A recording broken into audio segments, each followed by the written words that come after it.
Let's take a look at another example. Please convert 987-inch cube to liters. According to the flow chart, rewrite important information.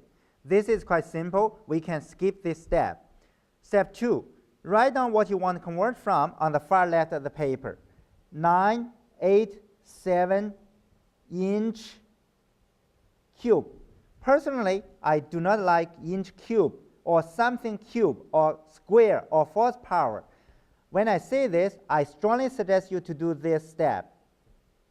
987 inch multiply inch multiply inch. Okay, step 3. Write down the unit we are looking for on the far right of the paper. We are looking for liters. Step 4. Write down all possible conversion factors on a scratch paper. We say 1 inch equal to 2.54 centimeters. 1 inch over 2.54 centimeters, or 2.54 centimeters over 1 inch. And then 1 milliliter equal to over 1 centimeter cube. Remember, I want this form. Centimeter times centimeter times centimeter, or 1 centimeter times centimeter times centimeter over 1 milliliter. We get 1, 2, 3, 4 conversion factors. Step 5. Pick a conversion factor and multiply what is on the left side of the paper. If the inch is on top, in order to cancel, we have to pick a conversion factor with inch at the bottom. So we pick the second one.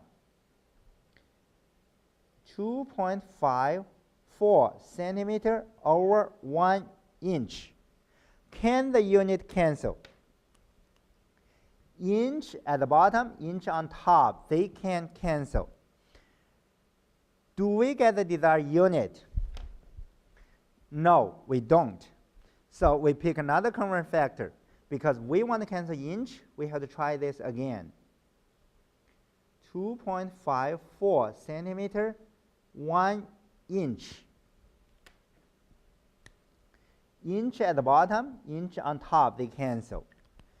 Do we get the desired unit? The answer is no. Let's do it one more time.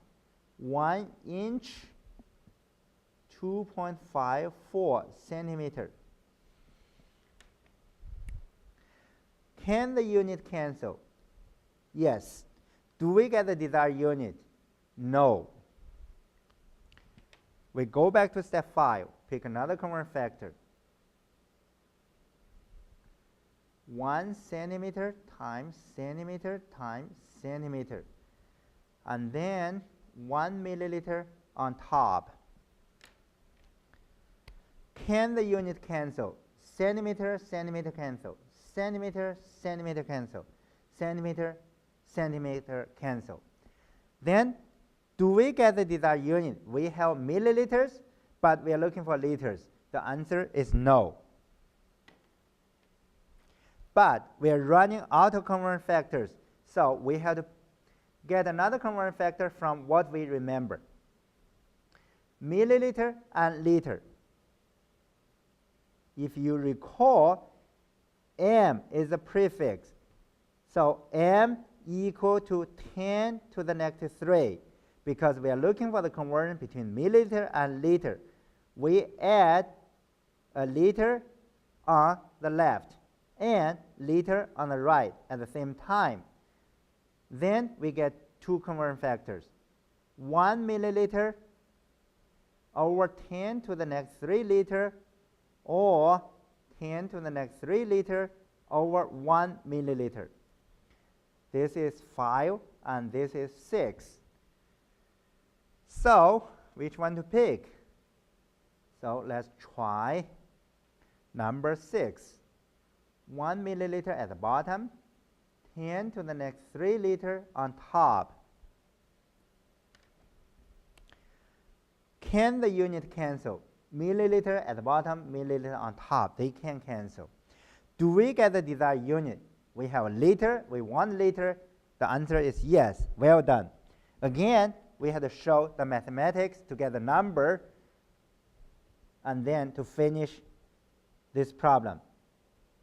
987 times 2.54 times 2.54 times 2.54 times 1 times 10 to the next 3.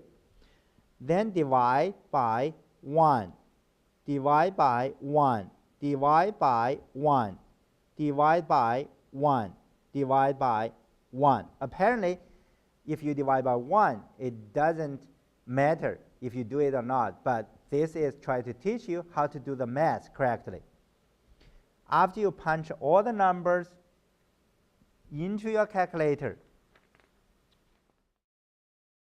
you will get this 16.2 liters. I'm running out of space, so it's 16.2 liters. Again, I do not need to say them in an exam. I only need the top part.